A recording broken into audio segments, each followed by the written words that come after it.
Matthew. You know, brothers and sisters, when I'm sitting up here on the platform and I'm behind the president of the meeting, the chairman of the meeting, I don't hear a word they say. That's honest, I don't. I can't hear anybody when I'm behind them.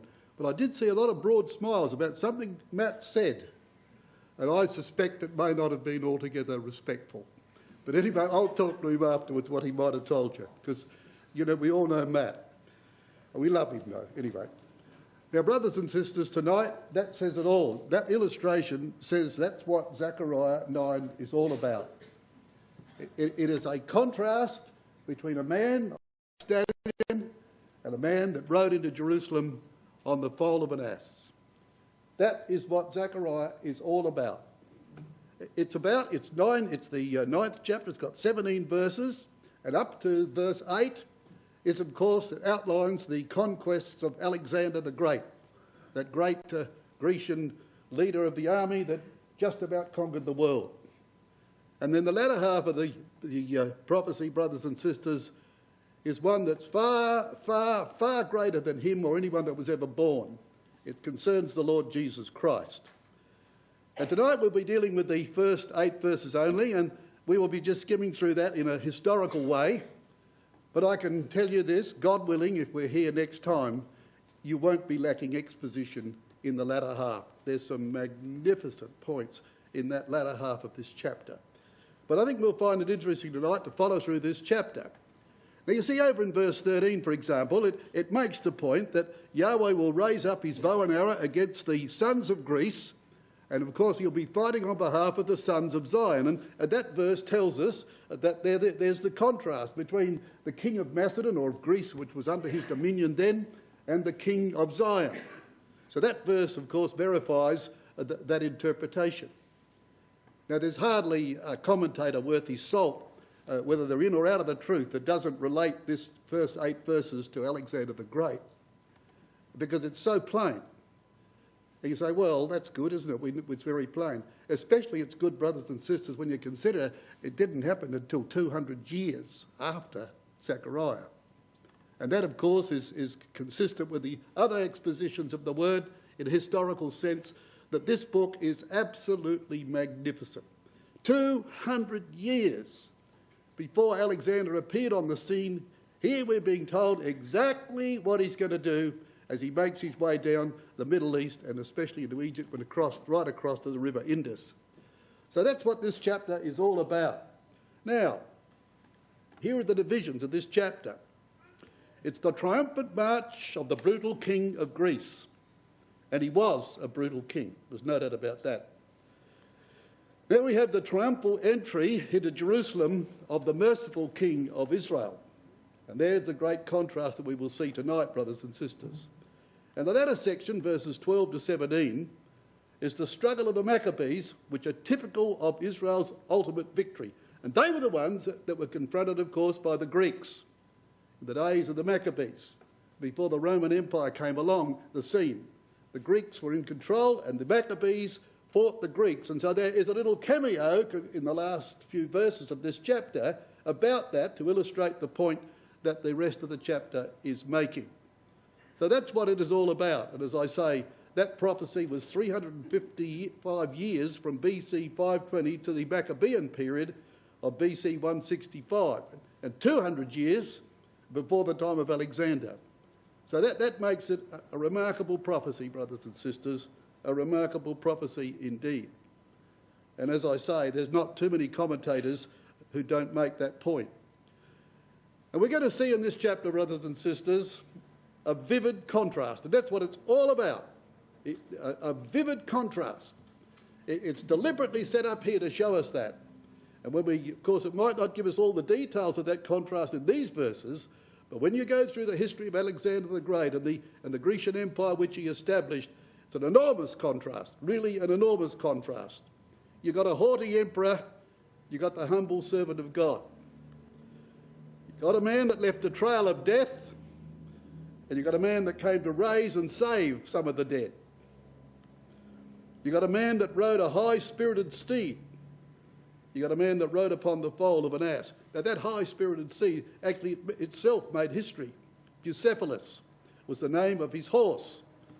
And Alexander, you know, he of course was the son of Philip II. And you know, brothers and sisters, they were of course the rulers in what was then known as Macedon, which of course had Greece incorporated under their dominion. But Philip II went down in history as one of the greatest statesmen of history. He made a good job of what he had to do. He was a very intelligent man, and he made a great impression in history. He was the father of Alexander the Great. But his mother, she made a great impression on history too. Olympias was her name. And what was she like? Well, she was quite an intelligent woman, except when it came to mad religions. She loved the occult and all the mysteries of the Greeks and of those who preceded them.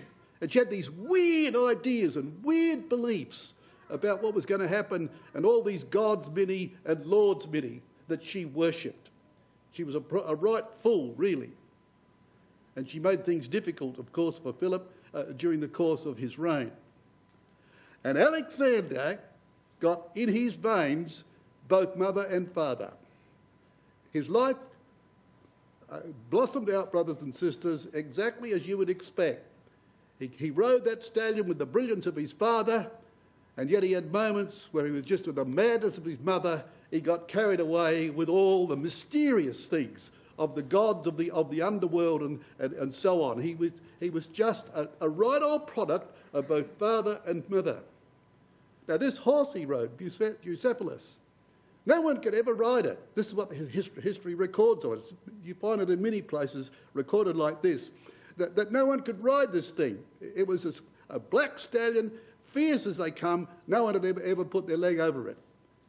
And Philip said to his son, I'll give you this horse. If you can ride him, you can have him. And the story goes, true or otherwise, I don't know, but they all record it. He led that horse out into the open sky, under the open sky. He swung its head around and he faced that horse's head to the sun. The horse got blinded and he was on its back in a flash. And he stayed there. And it became his trademark. It became his trademark all over the world, riding this horse. And of course, as we'll show you later on the map, he conquered the Persians and drove them all the way back to Persia and beyond. He took his troops right over to the river Indus. And I was talking to Brother David Evans, about this tonight, and he mentioned to me of something I didn't know, that actually Bucephalus died, his horse died, by the river Indus. And there today, David said, there's a little place out there named after that horse, because there they say that he buried the horse over there by the river Indus. So he was noted for that. And we're going to see, brothers and sisters, that this other one, who we worship as the Son of God, he rode upon the foal of an ass.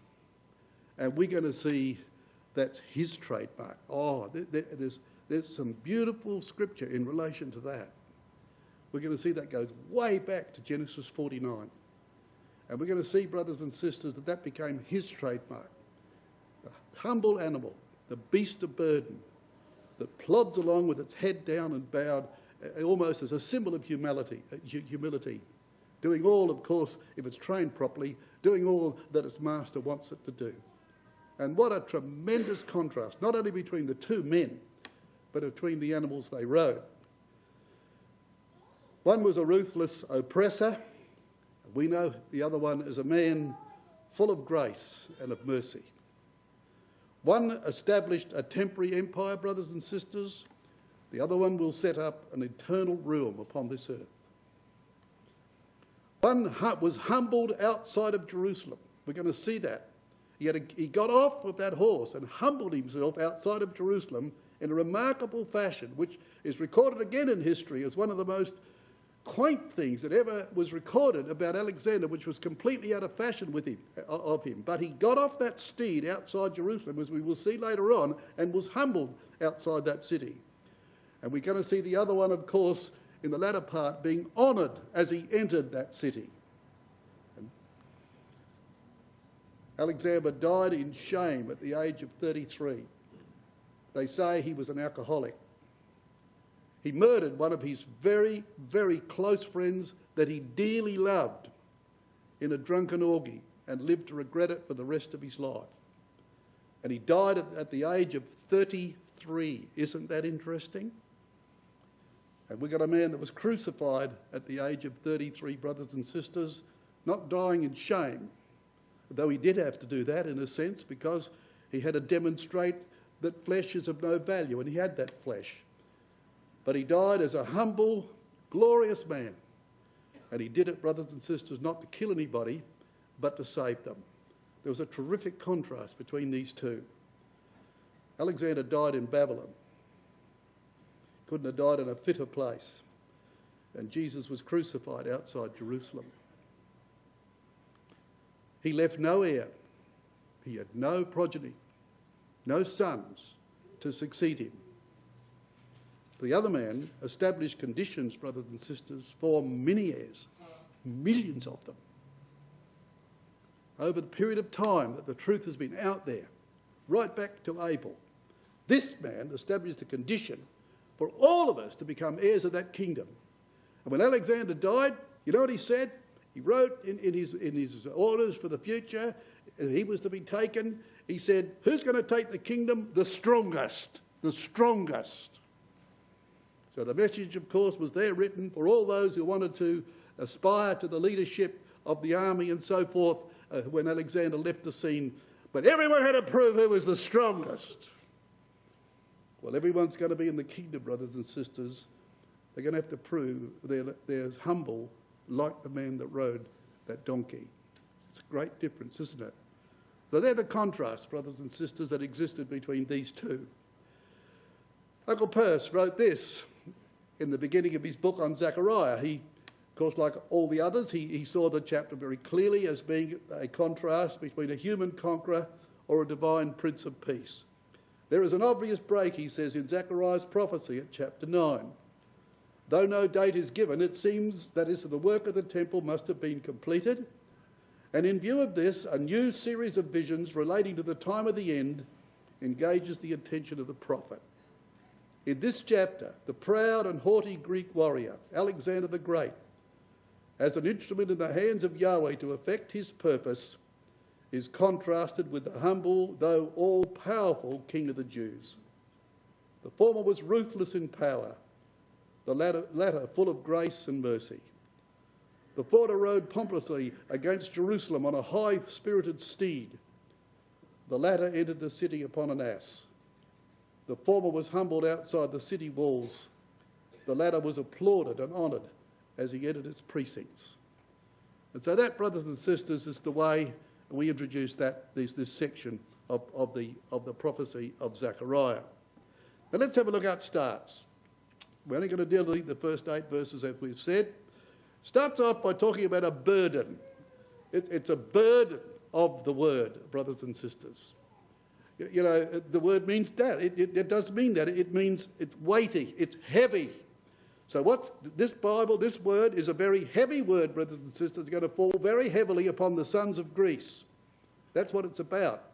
And about those who would support them. And not only upon them, but although Alexander was, of course, an unholy, brutal man, yet he was performing Yahweh's will because he was an instrument to punish those who had defied Yahweh and defied Yahweh's people. Well, here's a heavy message for you in this chapter.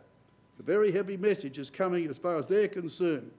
And it goes on to say this heavy message of Yahweh in the land of Hadrach and so forth.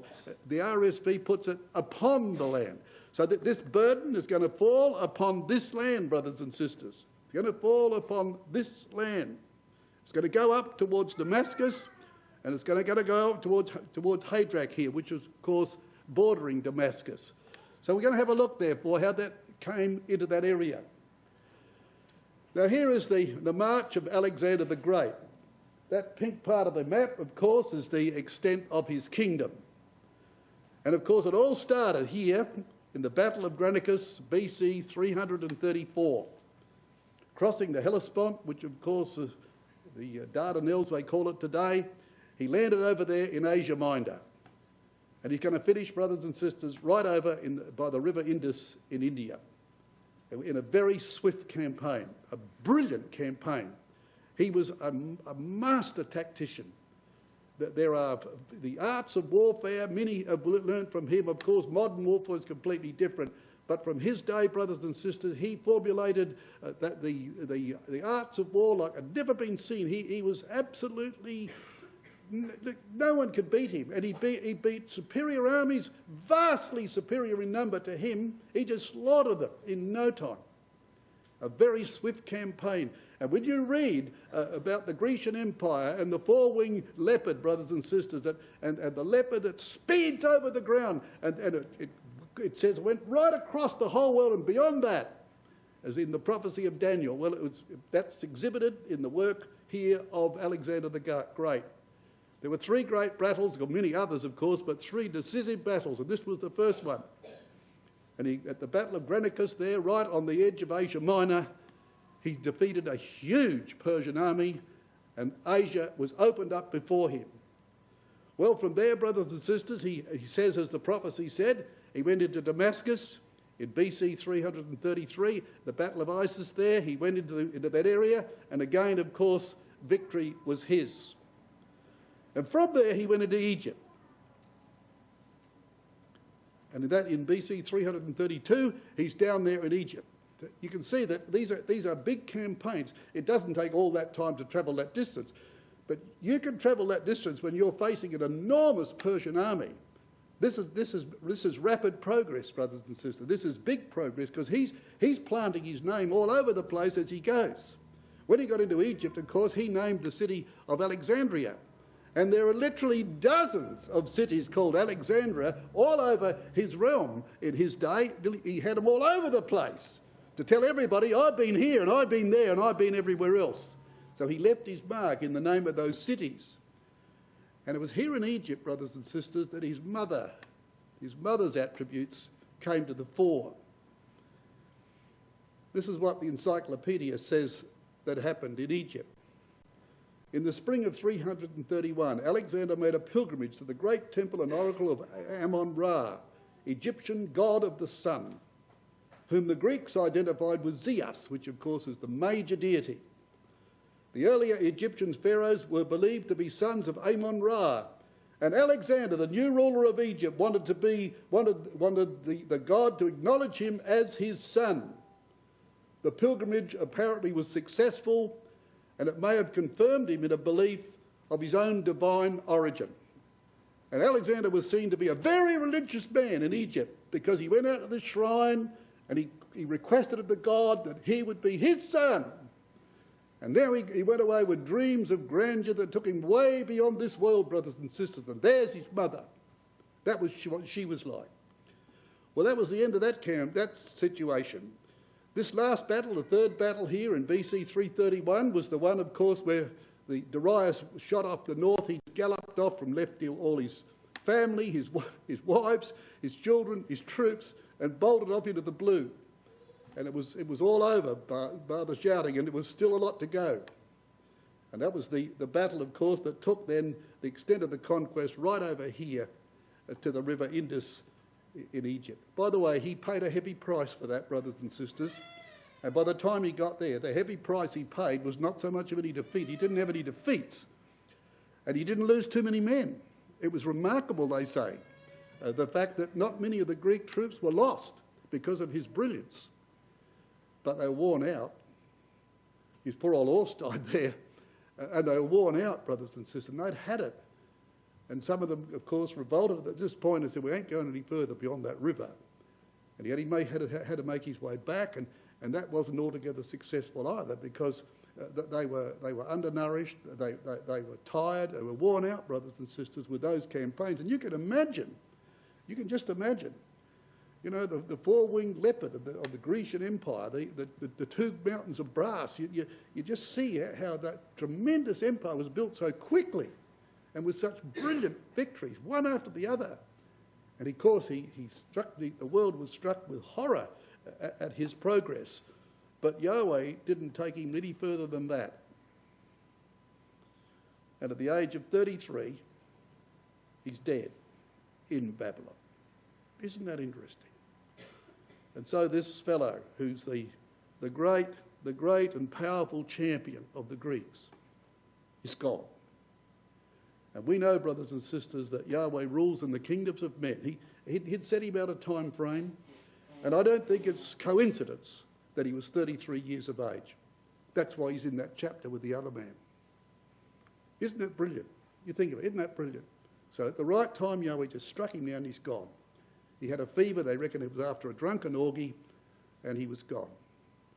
So Alexander the Great is no more, brothers and sisters, and all we know about him today is history, and he will never have any future history. He is dead, he is stone dead, he's moulded into the dust, and the world's better for it. And that's the difference between their king and our king, isn't it? That's the difference, because we have a king greater, much greater than that. And you know, it says in that first verse, brothers and sisters, it says this: the burden of the word of Yahweh in the land of Hadrach and Damascus shall be the rest thereof, when the eyes of man, as of all the tribes of Israel, shall be toward Yahweh. Now, you know, that's not probably rendered quite right. I'll quote you the ESV on that. It says, the Lord has an eye on all mankind and on all the tribes of Israel. That's how most of the translations put that. So it's not men watching Yahweh, it's Yahweh watching men. Just come back to Jeremiah 32 and have a look at this, just to confirm this thing we're reading here.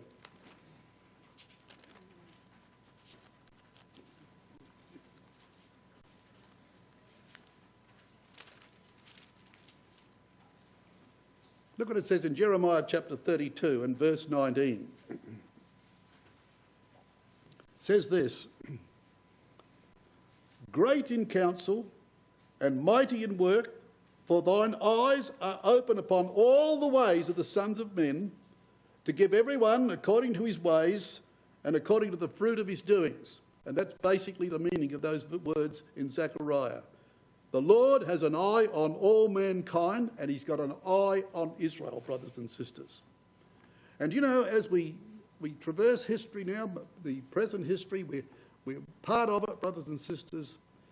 I don't know about you, but I marvel, I just simply marvel that Yahweh has not yet called for his son to leave his side and to come in flaming fire upon this world. I marvel that it hasn't happened. And if we're not careful, brothers and sisters, we could quickly start to lose our faith and think, well, it's 2013. Wasn't 2000 the end of the 6,000 years? Wasn't that the period we all expected? Thereabouts? We're 13 years on from that. And nothing's happening. And look at the world. And sometimes you get like the prophet Habakkuk. You feel like saying to God, if you didn't know better, you feel like saying to God, can't you see what's happening? That's what Habakkuk said to him. He said to God, can't you see what's happening?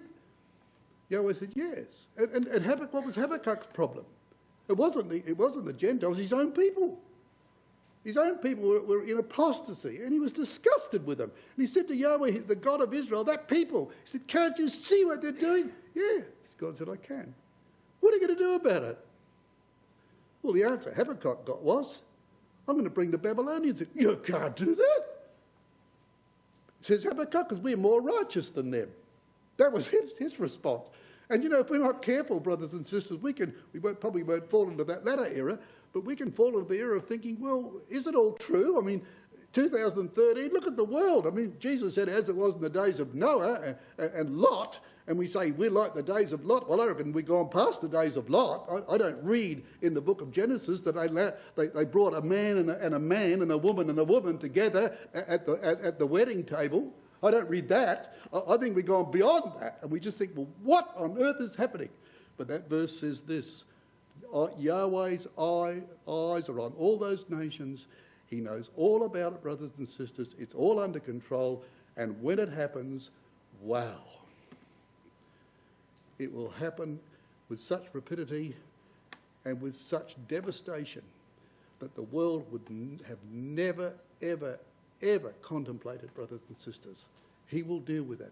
And if you think sometimes, and I know a sister I heard not long ago made the expression that she left the truth because, the Christadelphians has been saying this is going to happen for all these years. Here we are, 2013, and we're still here, and lost her faith.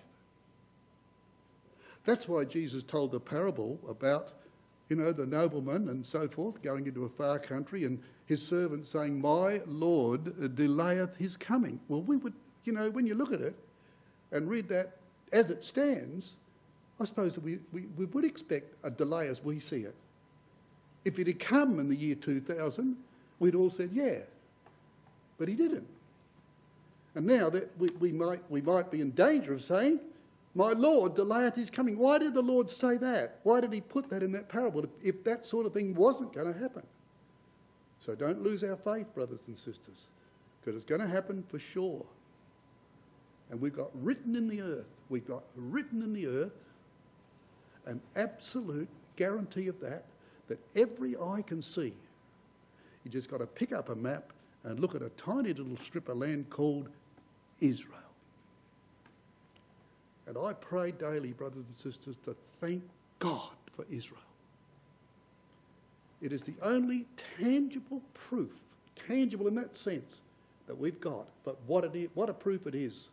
Just 6 million people clinging to a tiny strip of land which run from about Gawler down to Victor Harbour. That's how long it is. And they've got around them 337 million Arabs are their immediate neighbourhood, and 1.2 billion Muslims from Morocco to Indonesia, and they're in the middle, and they're still there. And we marvel at that, brothers and sisters. We absolutely marvel at that. Don't lose your faith. Now we come to an interesting section here, because Alexander's making his way from the Battle of Granicus down to the Battle of Issus, of course, near Damascus. And in verse 2 we read, "And Hamath also shall border thereby," that is, that bordered the city of Damascus. And then he says this, "Tyrus and Zidon, though it be very wise, and Tyrus did build herself a stronghold, and heaped up silver as the dust, and fine gold as the mire of the streets. Behold, the Lord will cast her out, and he will smite her power in the sea, and she shall be devoured with fire." It was Alexander the Great who finished that task for Yahweh. There were others who had sacked Tyre. It was him, brothers and sisters, that are going to finish that task. This is the man on that steed that Yahweh's brought out of Macedon, and he's got him into the world, and one of the things he's going to do is deal with Tyre. Now, Tyre, as you know, is on the border of Lebanon. It's only a tiny little place. It played an enormous influence in the world. I mean enormous. It ruled the sea. You know, Brother Thomas, of course, points out that the prophecy took Tyrus through history from where they were and landed, of course, in the British Empire. Britannia rules the waves. Well, that's what Tyrus used to do. There wasn't anyone who could compete with Tyrus when it came to trade. Tiny little land, just clinging to a little strip of land on the western side of the great mountains of Lebanon, brothers and sisters.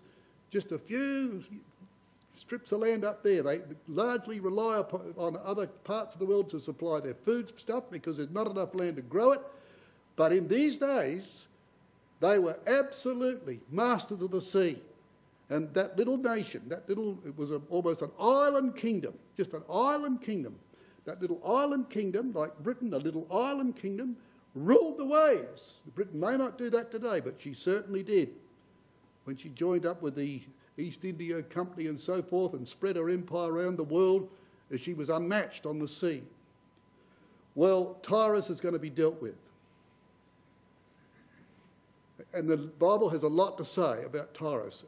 And when you think about it, the size of that place, this tiny little island kingdom, you might say, stuck on the edge there where Lebanon is today. And yet the influence they had in the world, brothers and sisters, was enormous. And God had a prophecy about them. It was going to be very specific. And it took 3 major empires to accomplish that. 2 of them went before Alexander, only got the job half done. But Alexander finished it off in a most remarkable fashion. Here's the scripture, Isaiah 23. The burden of Tyre, howl ye ships of Tarsus, for it is laid waste. So there is no house, no entering in from the land of Chittim, it is revealed to them. Be still, ye inhabitants of the isle, thou whom the merchants of Zidon that pass over the sea have replenished. And by the great waters the seed of Sihor, the harvest of the river, is her revenue, and she is the mark of nations. In today's world, brothers and sisters, when we have this economic crisis looming, if Tyre was here today, she'd be surviving all that. She would be the richest nation in the world. When it comes to economics, trade, brothers and sisters, and that's what it's all about now. The common market, of course, is tottering on the brink of collapse. Other nations are fearful. Our economy's going backwards, brothers and sisters. Economies are going backwards here. Well, if they were here today, they would be the most powerful and the most rich nation of the world, and the little island kingdom. They were very clever people.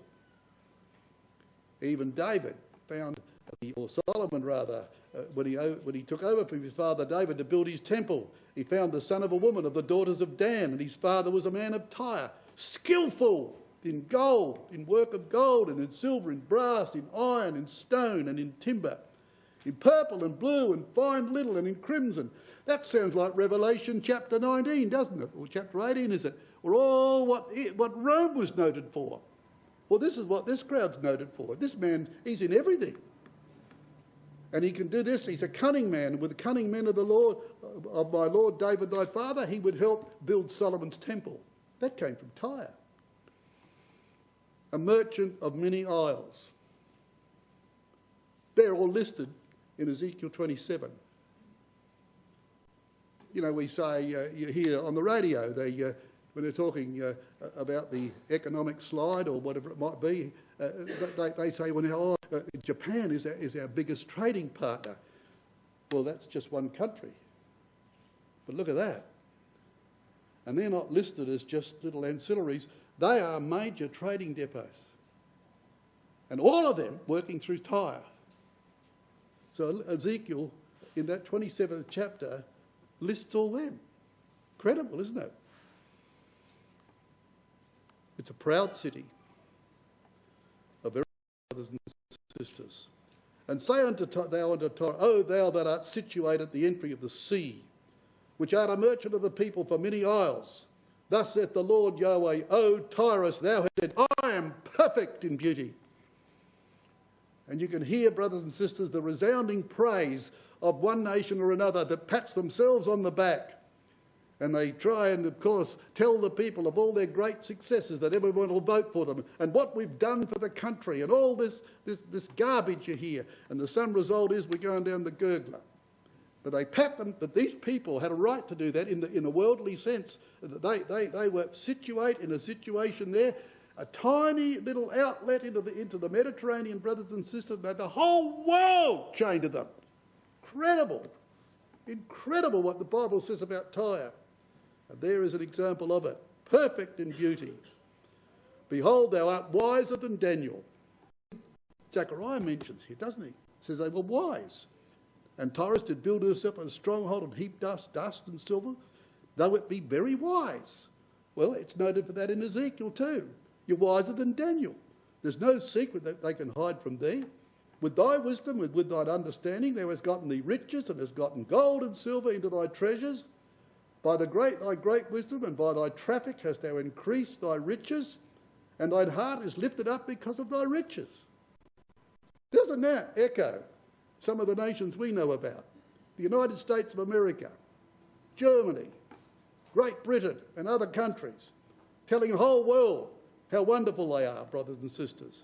Son of man, take up a lamentation upon the king of Tyrus, and say unto him, Thus saith the Lord Yahweh, Thou sealest up the sum, full of wisdom and perfect in beauty. You are the absolute acme of perfection. You are a marvellous country, so you think. And that's what's going to happen, isn't it? All these things you hear as they pound the beats to tell the people, brothers and sisters, of the great things they've done, trying to swing people behind them. Well, the day is going to come when that's going to be revealed as absolute rubbish. And there's going to be a king coming, brothers and sisters, that's going to make them all feel absolutely humble. He's going to humble the whole darn lot of them in the dust. And there's an example of it. Yahweh said, I know what you're saying. I hear you. I can hear, he said. I can hear your words. And if one thing that Yahweh deals with very quickly, brothers and sisters, especially in our lives, is pride. We're only going to look over the history of our brotherhood and see some of the tragedies that have overtaken people because they think they're the greatest. It's not hard to think that, because flesh loves to think like that. Well, Yahweh hears all that. His eyes are on all the nations, and his eyes are on the nation of Israel, and his eyes are on Tyre. He's heard all these words. He knows what they've said, and he knows that there's some justification for that. Justification in the sense of economic progress and prosperity. But that don't matter a thing with God. But Tyre's going to be humbled. And Alexander the Great's going to be the one to do that. He would know nothing about that. But a proud and arrogant man himself is going to toss Tyre in the sea. And thou shalt make a spoil of thy riches and make a prey of thy merchandise, and they shall break down thy walls and destroy thy pleasant houses, and they shall lay thy stones and thy timber and thy dust in the midst of the water. And I will cause the noise of thy songs to cease, the sound of thy harp shall be no more heard, and I will make thee like the top of a rock. Thou shalt be a place to spread nets upon.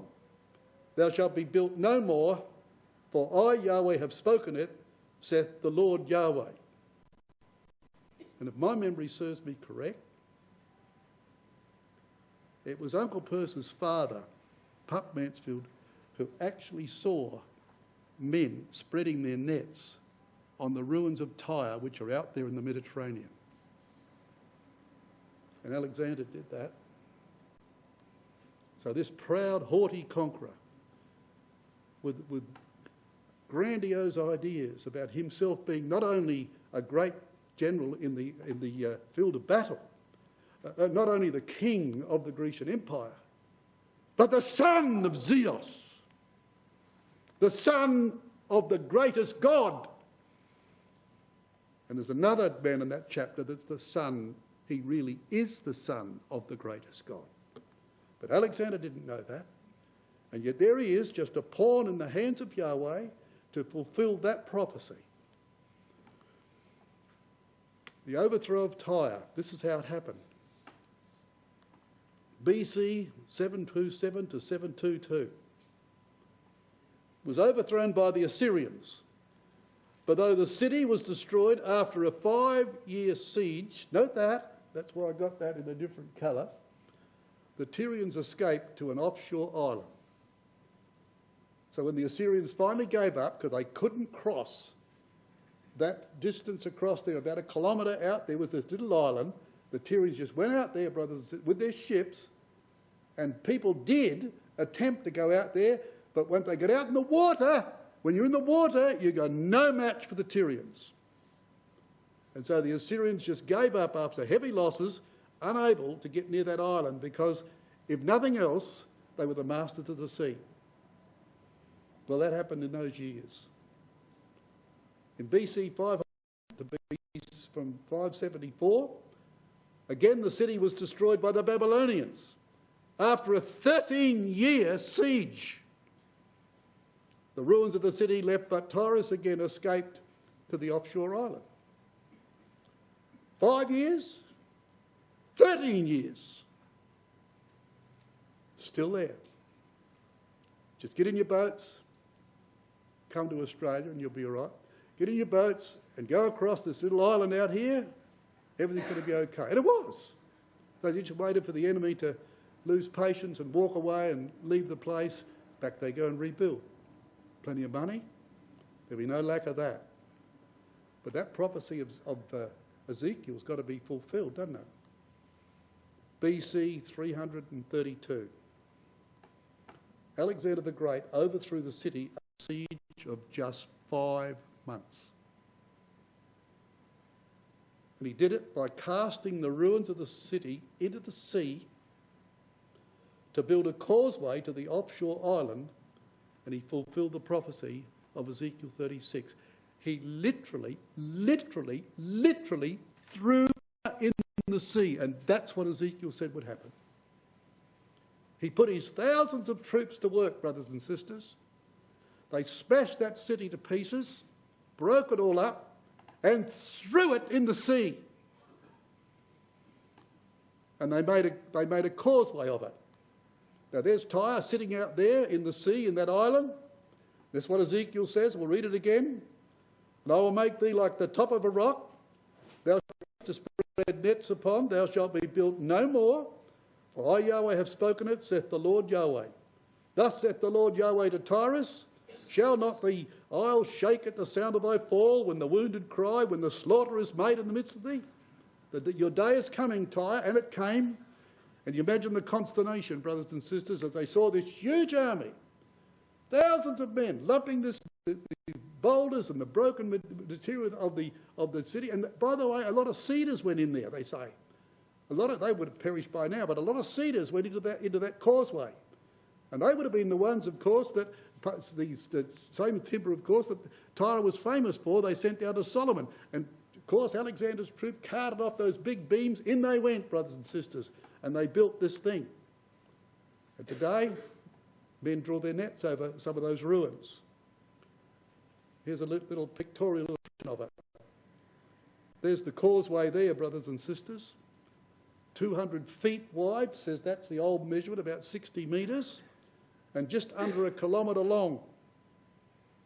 And steadily that progress was made. Alexander marched and he had his troops in front. They would get in front, and they would, as much as they could, as what they'd built. And while the others were coming on behind him and making it wider, they had their big shields up and they kept the arrows of the Tyrians down until slowly and inevitably they got out of that island. And when they got out of that island, brothers and sisters, where then was the economic prosperity? Where then was the pride of the Tyrians? And eventually, after all those years, what the Assyrians couldn't do, what the Babylonians couldn't do, Alexander did. And you know, if there is in this chapter, and there certainly is, an enormous contrast between those two kings, there is also a prophecy, brothers and sisters. Men who try to rule the world. Alexander was one of them. Napoleon was another. Adolf Hitler was another. But there's only one man that's going to finish the job. None of them ever did. Whilst they might have accomplished, he might have accomplished what others could not have done in a measure of time way shorter than ever they had. The Babylonians had 5 years there, or the Assyrians rather. The Assyrians had 13 years, 5 months. And the job was done. And Alexander took Tyre, and it disappeared, brothers and sisters. He threw it in the sea. Now that is an incredible prophecy. Now when you come to the next few verses of Zechariah chapter 9, it's about the Philistines. You see, it says in verse 5 and down to verse 7, it says, Ashkelon shall see it and fear. Now they're all in the line of Alexander's march down into Egypt. Gaza also shall see it and be very sorrowful. And Ekron, for her expectation, shall be ashamed. And a king shall perish from Gaza. And Ashkelon shall not be inhabited. And an illegitimate shall dwell in Ashdod. And I will cut off the pride of the Philistines. Now you look at that list. Ashkelon, fearful because it loses all its inhabitants. The people fled out of the place. So there was just getting out of the way of the scourge of Alexander. You can't fight this fellow. Gaza, in anguish because it's lost its king. Ekron, hopes are all dashed. Ashdod, a mixed race. Illegitimates will dwell in Ashdod. A mixed people will finally find their home there. Nothing like the Philistines. And the Philistines, the whole nation, is humbled. Nobody else did that, did they, up to that point of history? He really made a mess of the land of the Philistines. And he's on his way down, brothers and sisters, into Egypt. Now look at verse 7. It's very ambiguously written. And I will take away his blood out of his mouth, and his abomination between his teeth. But even he that remaineth, even he shall be for our God, and he shall be as a governor in Judah, and Ekron as a Jebusite. Now I'll read that again, brothers and sisters, from the ESV translation. And I will take away its blood from his mouth, and its abomination from between his teeth. It too shall be a remnant for our God. It shall be like a clan in Judah, and Ekron shall be like the Jebusites. Now, you know what that's saying when you work it all out? It's very ambiguous. It seems that way. But here is Alexander, like a ravening wild beast, hungry as anything, getting his teeth into the prey, ripping it to pieces. And he wants to gorge himself with that beast. And Yahweh plucks a portion out of his mouth, drags it out of his mouth. Said, that's mine. They shall be for our God. That's for mine. And he speaks particularly about Ekron here, and he said, Ekron shall be like a Jebusite. Shall be like the Jebusites. Well, what happened to the Jebusites? Well, we read, brothers and sisters, in the early book of Judges, that the Judah leading off as the leading tribe to conquer the land took the city of Jerusalem. But it wasn't long before we learnt that it nearly didn't stay in the hands of Israel. It became independent from them. It became quite a source of annoyance to them. And it wasn't until the days of David that Jerusalem fell into the hands of Israel. Think of that. All the way through the book of Judges, over 400 years of history, right through the history of the first king of Saul. And it wasn't until David, through all his tribulations and trials that we're reading about now in our daily readings, had come to an end and he's made king. And then he's made king, and it wasn't until finally then, the Jebusites were subjected to Israel. But were they subjected? Well, brothers and sisters, we learn from Joshua 15, we won't turn these references up, we learn from Joshua 15 and verse 63 that the Jebusites dwelt among the people of Judah. So Judah went in to grab Jerusalem, but Yahweh took it out of their mouth and said, they're my people. So when David wants to buy a field, belongs to Orunna the Jebusite. He wants that to build the temple that belonged to a Jebusite, who was more than willing to give it to him. Didn't want anything for it, didn't want any money or anything for it. But David insisted. He said, God hates robbery for burnt offering. You don't offer God something which somebody else paid for. That's a principle. So David said, I'm not going beyond that. So he said, no, I'll pay for something. So finally he paid for that. But that was Orunna the Jebusite. He's still there. And Ekron shall be as a Jebusite. So they survived, didn't they? And they eventually became incorporated into David's kingdom. And if you read through the life of David through the books of Kings and Chronicles, brothers and sisters, just next time your daily readings take you through that section, just keep a note as you read through of the amount of the number of Gentiles that he had in his kingdom. There were thousands of them, at least 153,000, of whom some of them were Jebusites. So there was rent out of that very section, even though Alexander had gone through making mayhem through that place and leaving smashed cities and dead bodies and blood everywhere, brothers and sisters. Yahweh's drawing out who he wants. So we read Psalm 87. Look at what Psalm 87 says.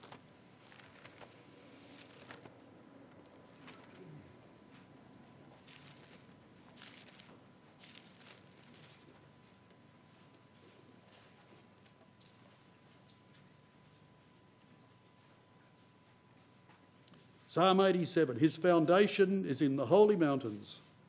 Yahweh loveth the gates of Zion more than all the dwellings of Jacob. Glorious things are spoken of thee, O city of God. Consider that. I will make mention of Rahab, that's Egypt, and Babylon, to them that know me. Behold, Philistia, the Philistines, and Tyre with Ethiopia. This and that man was born there. So, all right, Tyre had dreadful pride. It lifted itself up way above all the other nations. But there were people in there that God took out. Alexander decimated that whole area. But God pulled some poor half-dead creature out of his teeth, out of his mouth. And he'll dwell with me like a Jebusite did. See what God is doing, brothers and sisters. This is a sweep of Bible history. It's telling us about this man is not only a contrast to the Lord Jesus Christ, but it also illustrates the way that God works. His eyes are upon all nations, and his eyes are upon the tribes of Israel. His eyes are everywhere. And when he brings judgment upon many nations, there are people that he wants out of those countries. So we've got Russians in the truth. We've got the Chinese people here with us in the truth. We've got Australians here, brothers and sisters. We've got people from all over the place. We've got about 15 nationalities, they tell me, in our ecclesia. I don't know that. Someone told me that. If it's right or wrong, I don't know. But we've got a lot of people here that are not Australians. And all the nations that we belong to, brothers and sisters, Jesus Christ is going to obliterate off the face of the earth. And there won't one of them exist, but we'll be in the kingdom, God willing.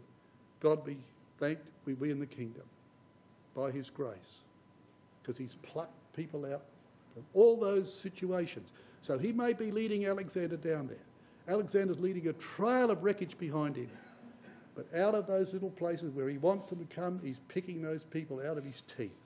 It's an incredible picture. It is absolutely an incredible picture. Shows the purpose of God, brothers and sisters. Now we come to the last verse we want to consider this evening. Just notice what it says. It says this: "And I will encamp about my house because of the army." So Yahweh set up a camp around Jerusalem because of Alexander's army. Okay? That's what it's saying. Because of him that passes by, and because of him that returneth. And no oppressor shall pass through them any more, for I'm watching, I've seen with my eyes. Well, that's what the early verses said, didn't they? So Yahweh sees what the nation's doing, and he sees what Israel's doing. So his eyes are now focused on Israel. And he said a tremendous army, a force, I suppose, into that part of history in the world had never seen such a force, if not for numbers, certainly for ability, military-wise. They'd never seen such a juggernaut. And Yahweh says, I'm watching I'm going to put a camp. I'm going to camp around my city. I'm watching this army go past, and it's going to come back, but he's not going to touch that city. Now you think about that. It's like throwing a bomb into the middle of this hall. And we all get killed except one person sitting in the middle. Isn't touched. Did that happen? It happened exactly like that. It was incredible, brothers and sisters, how that happened. Now I'm going to put up on the screen what the historians say about what Alexander did. "And I will encamp about my house because of the army, because of him that passeth by, and because of him that returneth, and no oppressor shall pass through them any more, for now I have seen with mine eyes." Here's what happened. Alexander the Great bypassed Jerusalem on his return from Egypt. He bypassed it on the way down, and he bypassed it on the way back. And he never laid a finger on it. He never laid a finger on it. But I tell you what he did do, he got off his horse.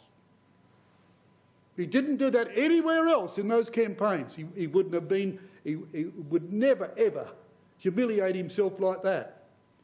But he did for these people. What on earth happened? Well, this is what the historian says. Alexander had come, so the rabbinical account runs, to Antipatris at the entrance of the mountains, or according to Josephus, mounted by the pass of Beth Horon, and found himself standing with Parmenio on the eminence long known as the Watchtower. In earlier days by its Hebrew name of Mizpah. In latter times by the corresponding Greek name of Scopus. Suddenly, from the city emerged a long procession.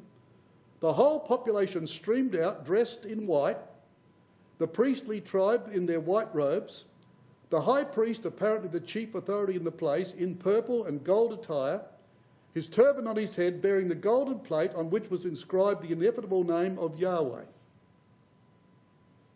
It was at the sunrise of winter morning, long afterwards, observed as a joyous festival when they stood before the king. To the astonishment of the surrounding chiefs, Alexander descended from his chariot, bowed to the earth before the Jewish leader. None ventured to ask the meaning of this seeming frenzy save Parmenio alone. Why should he whom all men worship the high priest of the Jews? Not him, replied the king, but the God whose high priest is I worship. Long ago, when at Dium in Macedonia, I saw in my dreams such an one in such an attire as this, who urged me to undertake the conquest of Persia and succeed. Or, added the rabbinical account, it is the same figure that has appeared to me on the eve of each of my victories.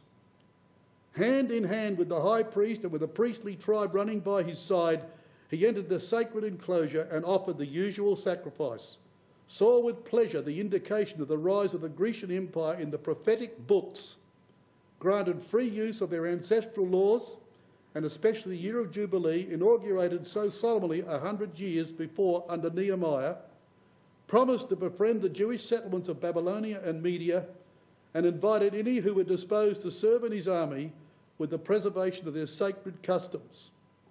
What an incredible... 3 or 4 historians have added there, brothers and sisters, to get a complete story of that. And if we are to believe those historians, and there are others, of course, who record the same, if we are to believe that, before he ever left Macedonia, Yahweh had prepared for that city of Jerusalem. He must have had this vivid dream which lived in his memory, the very image of it when he got down to that city, of course, he was determined to sweep all obstacles in his path. Here comes the vision walking straight at him, and he's dumbfounded. And for Alexander the Great, who had a head as big as his empire, to get out of his chariot to ground level with common men, brothers and sisters, was an extraordinary scene, which the historian records. People were astonished to see that. I put a camp by my city for him that passes by it, and when he returns, he didn't touch it. He didn't touch it, going or coming, and left the Jews with a lot of promises of protection and gave them a lot of leniency, brothers and sisters, in his kingdom. Isn't that an incredible thing?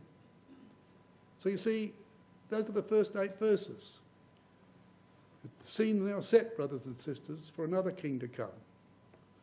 And we'll come back next time, God willing, if we're still here, and we hope we're not, but if we are, we hope we're well enough to come here. Behold, thy king cometh unto thee. What a statement. Behold, thy king cometh unto thee. And he's the one, brothers and sisters, that we're waiting for. And I can tell you this, and you know as well as any I do, he won't come either peacefully. For us, pray God, yes, he will. But by strike, brothers and sisters. Oh, talk about Alexander's conquests. 1 pair of feet on a mountain that's just a bit higher than Mount Lofty. Just 1 pair of feet. And every wall, Ezekiel says, every wall will fall flat throughout the whole world. And out of that chaos, brothers and sisters, when all nations, there won't be a nation that will escape, not one, the whole world, major cities all over the world. Imagine the carnage in those cities and all over the countries. Yahweh has plucked people out like he did from Ekron to make them like a Jebusite. but they'll dwell with him. That even out of that chaos. And when Jeremiah describes that great Holocaust, brothers and sisters, you know how he put it? He said, the slain of Yahweh shall be from one end of the earth to the other. Now you think about that. Not just think about the carnage, think about that statement. The slain of Yahweh. He'll know every one of them. And those that escape, he'll know every one of them. They're not just slain, they're the slain of Yahweh. So it won't be indiscriminate slaughter. How on earth he'd ever be able to do that, I've got no idea. Like we've got no idea how he made the world or he made man. I don't know how on earth he could ever do that. But in all that carnage, in all that loss of life, everyone he will know. And there will be people like out of Philistia were plucked right out of the mouth of those disasters, brothers and sisters, to dwell with Judah like the Jebusites did. And they were even there in the days of David, obviously on very friendly conditions, as a run of the Jebusite proved. And we're waiting, brothers and sisters, with bated breath. We're waiting for that great man to come, who we're going to see hopefully next time on his little humble donkey.